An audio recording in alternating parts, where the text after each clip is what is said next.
Salut, c'est Bob. Aujourd'hui, une montée de courage. Je vais rajouter une bâche neuve, propre, sur la yourte. Généralement, fin d'été, eh bien, celle qui est en place est cramée par le soleil. Toujours du même côté, hein, le côté le plus exposé, donc, au sud.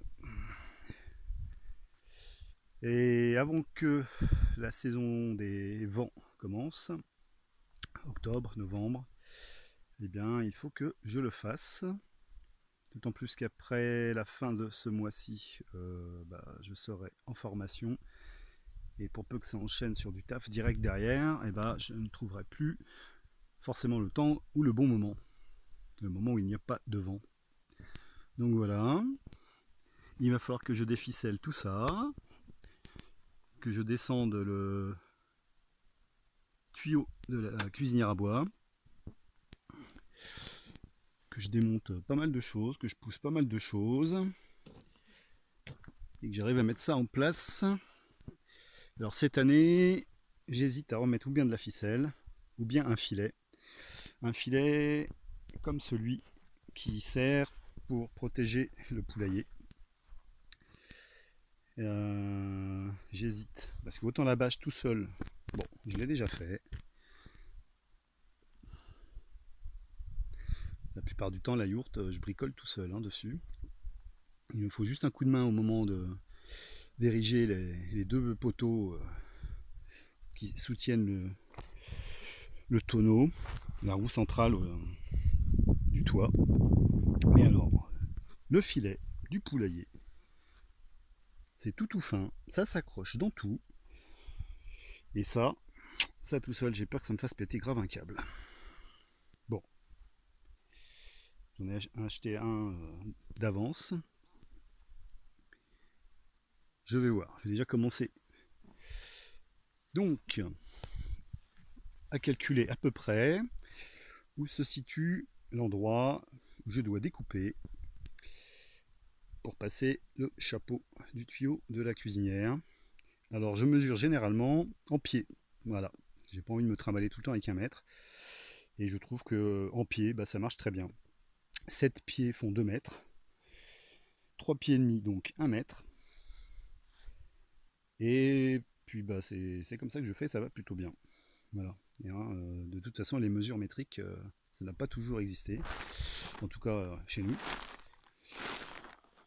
Alors, approximativement, c'est donc là que je vais devoir découper. Et ensuite, tourner la bâche pour l'amener derrière la yourte. L'attacher avec des sangles pour la hisser en espérant de m'accrocher dans rien et ne pas la déchirer. Ça, je crois que l'année dernière, c'est un peu ce qui s'était passé et pourtant, je me demande si j'avais mise tout seul ou avec un pote, je me rappelle plus. Enfin bon, bref, cette année, je le fais tout seul parce que c'est maintenant en fait. Donc j'ai pas envie qu'on me dise oui, mais là non, plus tard, là, il n'y a pas de vent, c'est maintenant, point. Ça sera fait.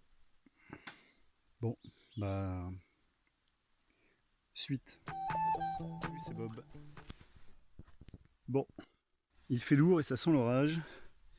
Ça fait un moment que je reporte à plus tard de changer la bâche de la yourte. Généralement, en fait, j'en rajoute une par-dessus. Donc là, ça sera encore une couche de plus. Avant la saison des vents. Parce que là, une fois que ça va commencer à souffler, il me sera difficile de trouver un moment pour régler ça. D'autant plus si, après la formation que j'attaque en fin de mois, j'enchaîne direct avec un taf. À moins que je trouve un taf à temps partiel, ça me suffirait. Parce que bon, ce que je voudrais, c'est aussi avoir du temps pour faire ce que j'ai à faire. Si j'ai un minimum pour vivre, bon, malgré ma vie de fêtard. Bon, en attendant, donc, je déplie cette bâche. J'ai pas trouvé la taille que je voulais sur Guéret. J'ai pris une 12 par 8. Ça va être un peu court 8. Ça va être un peu court, donc il faut que je l'oriente correctement pour que le côté le plus court arrive à peu près au niveau de la porte. Donc là j'étale ça. Ensuite, à l'aide de ce couvercle de fût et un ciseau, je vais découper un trou quelque part au centre par lequel je ferai passer le tuyau du poêle de la cuisinière à bois. Une fois que ce trou sera réalisé, j'essaierai de hisser la bâche. Généralement, je m'aide avec des cordes et des perches. Mais bon, avant, il va falloir que je déficelle toute la yourte. Bon, pour le moment, il n'y a pas de vent, mais je ne serais pas étonné qu'au moment où j'ai tout déficelé, le vent se lève. C'est un grand classique. Bon, j'avais demandé de l'aide, mais bon, c'est compliqué. Ou bien les gens ne sont pas dispo au moment où j'en ai besoin. Hein, parce que je peux pas savoir 2 jours à l'avance s'il va y avoir du vent ou pas. Hein. C'est pas grave, j'ai l'habitude. Je vais me démerder tout seul. Voilà, c'est déficelé. Le tuyau est descendu. Le trou dans la bâche, il est fait. J'ai des voisins qui sont venus me filer un coup de main. Bon, on va essayer de mettre ça. Bon, la bâche est mise. Maintenant, on va essayer de mettre le filet type poulailler. Et bien sûr, il commence à pleuvoir. Normal, quoi. Bon, voilà, le filet, c'est fait. Bon, dommage, je l'ai coupé trop gros. C'est-à-dire que ça a été fait un peu en hâte. Il pleut. Forcément, j'ai choisi le moment où il y a un orage pour changer la bâche. Heureusement que mes 2 voisins et voisines sont venus parce que tout seul, je pense que j'aurais abandonné, j'aurais tout ficelé tel quel et j'aurais attendu un jour meilleur. Parce que ce putain de filet là, il s'accroche absolument dans tout. Ça a été une galère à remettre. Ah oui, tiens d'ailleurs, ça là-haut, ça va pour ça. Bon, il pleut, je continue de ficeler. Normalement, ça ne doit pas s'envoler, mais bon, quand même. J'assure ça avant la nuit. Bon, l'orage ne passe pas. Continue de tomber quelques gouttes. C'est de plus en plus noir. Il est quelle heure là? À peine 19h. Bon, ça ira pour ce soir.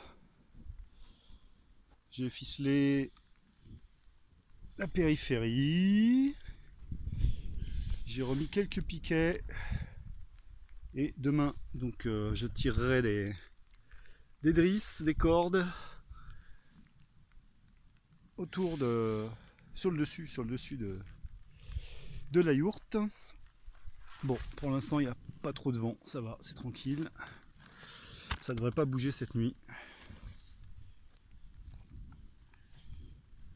Par contre, le filet, on verra ça d'ici 1 an, mais je ne sais pas si je le referai. Là, ça va parce que mes voisins et voisines étaient dispo et se sont pointés au bon moment. Sinon, je pense que j'aurais pété un câble et que j'aurais tout reficelé. Mais le filet, bon, c'est peut-être pas un aussi bon plan que ça. Bon, on verra ça dans 1 an. Suite du chantier yourte. Là, je commence à mettre des cordes par-dessus. Donc, un peu tout autour, j'ai mis des piquets, comme ça. Assez bien enfoncé, et je suis même étonné de ne pas être tombé sur des cailloux. Les cailloux, ici, ils font plusieurs tonnes. Il y en a partout. J'ai réussi à récupérer un peu de drisse sur celle qui était déjà sur le toit. Ça, c'est pour éviter que lorsqu'il y a du vent, ça fasse flap, flap, flap, flap, flap. Et que ça fasse un effet mongol fier pour une yourte, n'est-ce pas, hein. Donc je suis en train d'en mettre un peu tout autour, voir aussi pour récupérer les cordelettes qui ne sont pas trop brûlées par le soleil. Celle qui a pris le plus cher, c'est la paracorde. Enfin, en tout cas en apparence, parce que si je vire cette partie-là, par contre le cœur de cette paracorde, Celle-ci c'est de la Miltech je crois. Eh bien il me semble encore bon. Il ressemble en fait à la drisse noire que j'utilise, qui m'avait été filée par un pote. Donc je suis en train de voir pour tout récupérer autant que possible plutôt que d'en sortir de la neuve. Bon, normalement avec le filet ça craint rien. Enfin en tout cas c'est l'idée. Je le saurai d'ici 2 mois. J'ai installé un nouveau Projo avec détecteur de présence. Bon, pour l'instant il est en mode mis comme ça, on verra plus tard. Je vais peut-être même d'ailleurs le décaler pour le mettre plus près dans l'axe du poulailler. Le but c'est que si un prédateur tourne autour du poulailler, et bon, sachant que pas loin, hein, j'ai un peu de tout, hein, chat, renard, blaireau, les week-ends, les chiens de chasse. Bon, pour l'instant je suis là, mais plus tard on ne sait pas. Bon, les chiens de chasse c'est en journée, hein, c'est pas la nuit. Quoique il arrive qu'il y en a qui se perdent. Donc voilà, le Projo. Celui que j'avais il a duré 2 ans, c'était plutôt pas mal, hein. Il était de bonne qualité en fait. Un truc allemand d'ailleurs, rien qu'au niveau poids il y a une différence avec celui que je viens d'installer. Celui-ci doit faire quasiment 2 fois le poids. Alors je ne sais pas si c'est la batterie qui est HS dedans, mais bon. Il ne faisait plus son taf. Mais bon, je vais voir, je vais peut-être le démonter, voir ce que je peux faire. Bon, généralement quand je démonte c'est pas bon, hein. Il est peu probable que je remonte ça correctement et que ça fonctionne mieux après. Généralement après c'est pire. Mais j'aime bien savoir comment c'est fait dedans, quand même. Bon, je vais continuer de trier la ficelle. Yop.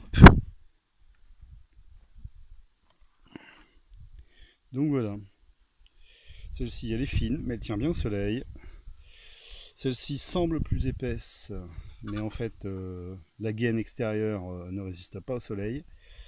Par contre, apparemment celle qui est dedans est plutôt pas mal et correspond à une autre drisse que j'ai qui est un peu plus épaisse. Le genre de cordelette qui est utilisé dans le monde du spectacle. La première fois que j'en ai vu, c'était lors de fêtes techno à la ferme où je vivais auparavant. Bon, je vais surveiller ma gamelle. Ah, il y a du zef. Riz basmati, courgettes, tomates, oignons, huile d'olive et bien sûr du curry. Bon, ça va être l'heure de la gamelle. Bon, c'est plus fort que moi, j'ai ficelé dans tous les sens. Là, je m'arrête parce qu'il est bientôt 14 h. J'ai trié les ficelles restantes. Bon, j'en ai quand même mis du coup beaucoup moins que ce qu'il y avait sur la bâche précédente sans filet. Ça, c'est ce qui me reste une fois que j'ai fini de dépioter la paracorde. Du coup, j'en ai récupéré pas mal. Ça m'évite d'utiliser de la ficelle blanche. Il me reste juste ça comme chute. Ça va, c'est très très raisonnable. Il y a un petit peu de vent. De temps en temps, ça ballonne un peu là-haut là. Bon, je vais voir comment ça se passe. Si le filet ne sert à rien, je rajouterai d'autres cordes dans tous les sens.